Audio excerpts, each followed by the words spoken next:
SSC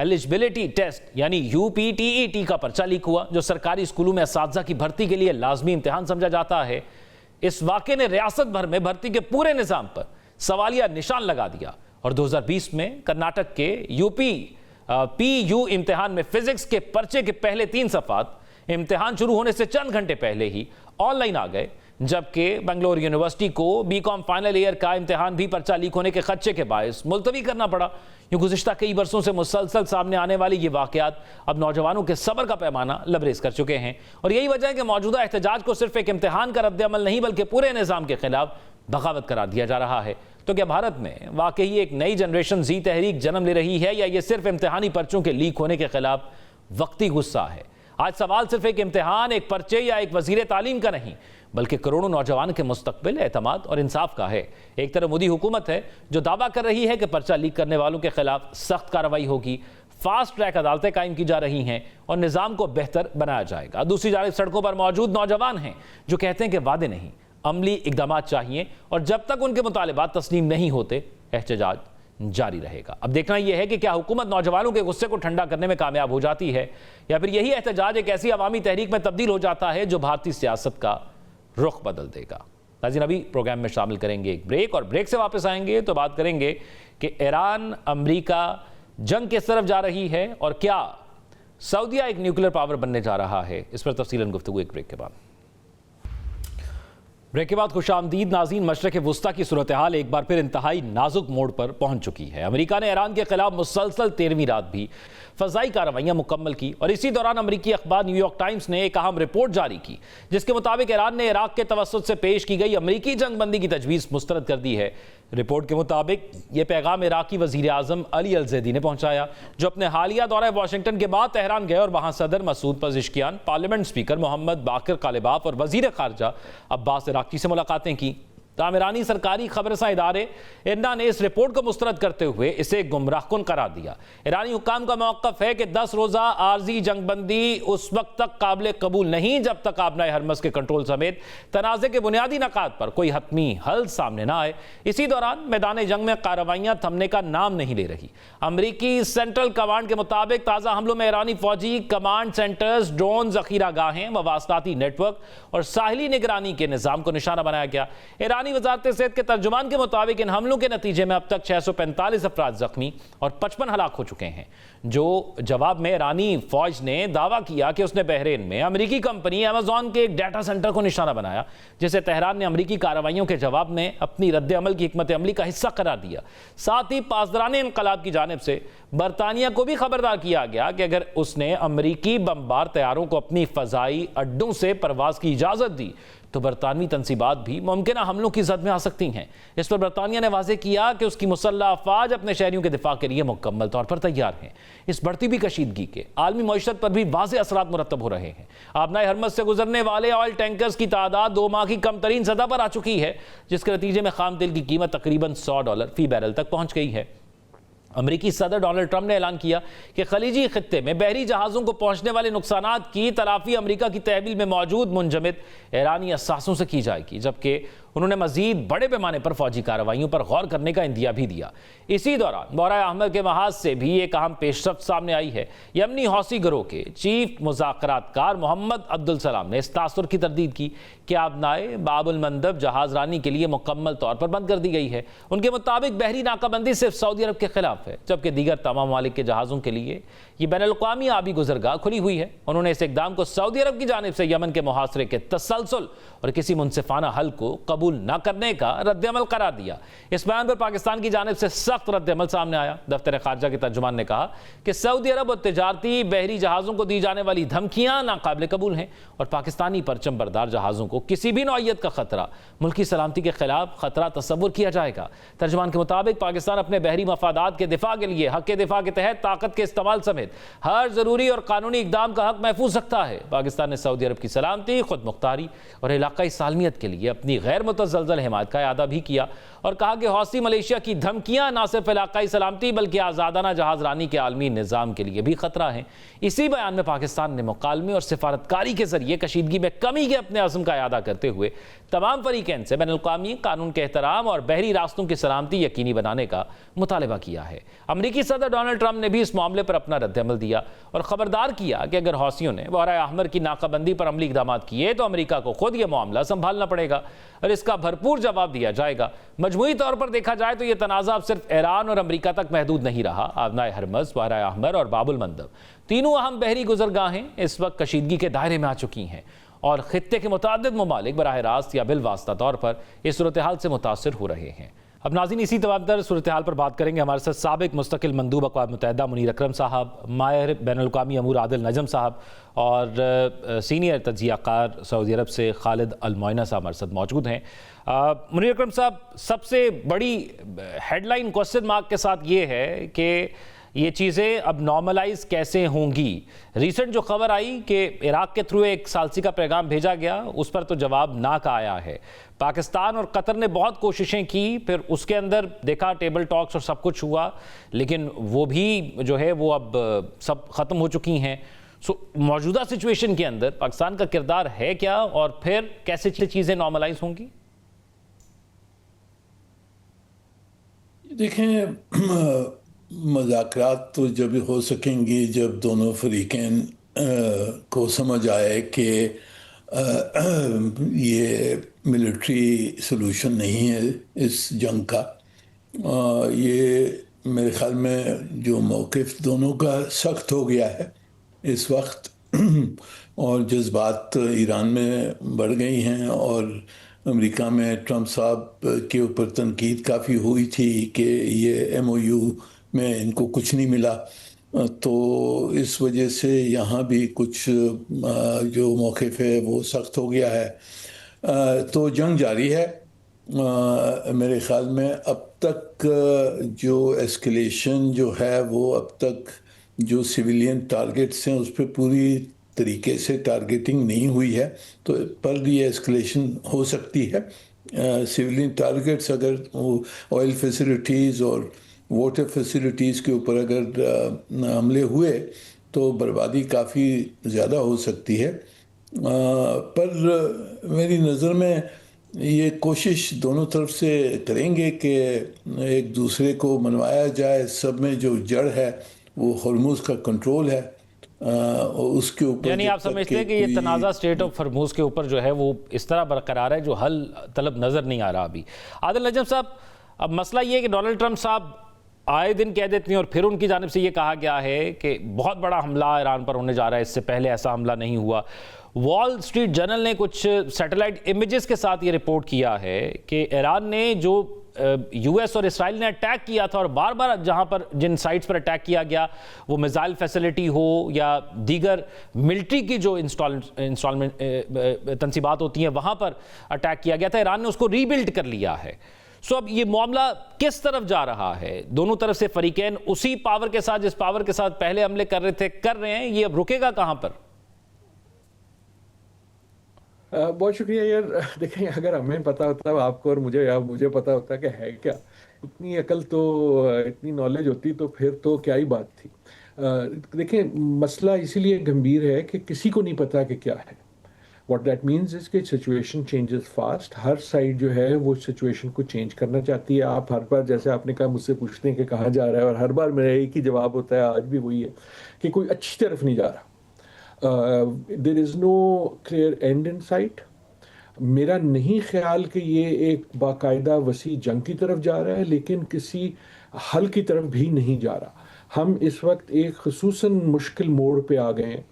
میری اپنی نظر میں جب سے یہ ساری کارروائی شروع ہوئی ہے، اب تقریباً 5 مہینے ہونے کو آئے، 100 سے زائد دن ہو چکے ہیں، اس میں سوائے وہ پہلے 2-4 دن کے، یہ جو موقع ہے جس پہ آج ہم بیٹھے ہیں وہ سب سے دشوار ہے اور سب سے زیادہ ڈینجرس ہے۔ ڈینجرس اس لیے ہے کہ اس وقت یہ لگ رہا ہے، صرف یہ نہیں کہ امریکہ کیا کارروائی کر رہا ہے، ہر رات کو اب 12 راتیں ہو گئی ہیں میرے خیال میں کہ وہ حملے کرتا ہے، صرف یہ نہیں کہ ایران میں کیا چیز بلڈ ہو رہی ہے، میرے خیال میں جو ریجن میں ہو رہا ہے وہ بہت تشویش طلب ہے۔ کہ اب یہ لگ رہا ہے کہ اگر یہ